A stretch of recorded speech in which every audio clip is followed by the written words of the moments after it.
আছে আমি বুঝতে পারছি না। Cricket, football, cricket, hockey, athletics সব স্পোর্টস আমরা ভালো করছি।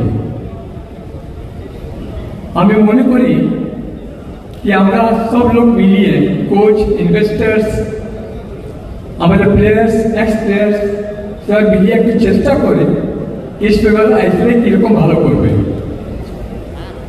আমি অফিসিয়াল বলে আছি, আমি তো ইস্টবেঙ্গল ক্লাব সাপোর্টার আছি। আমি ইস্টবেঙ্গল ক্লাবের সাপোর্টার হিসাবে অনেক দুঃখ পাচ্ছি, খুব গ্রিফট আছি যে আমরা আইপিএল এই অবস্থা কেন। পাতলা ধরে রাখো, যা কিছু হয় এই মশাল আমাদের কাছে আছে, আমরা মশাল নিয়ে চলছি। যতই আঁধি আসুক আমরা মশাল কেউ বোঝাতে পারবে না। নৌকা ডুবতে পারে কিন্তু মশালটা ডুববে না, তো সবসময় চলবে।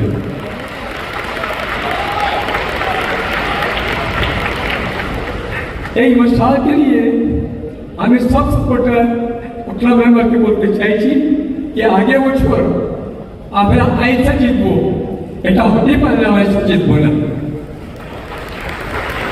আপনারা বিশ্বাস রাখুন, আমরা সবাই মিলিয়ে আজকের দিন অত বড় ডিগ্রিটির সামনে একটা ফ্লোর নিচ্ছি। পল্টুরা, তোমার ক্লাব আগে চ্যাম্পিয়ন হবে, চ্যাম্পিয়ন আছে, চ্যাম্পিয়ন থাকে, চ্যাম্পিয়ন হবে। will make Istanbul stronger, more stronger and strongest. এটাই আমার বক্তব্য।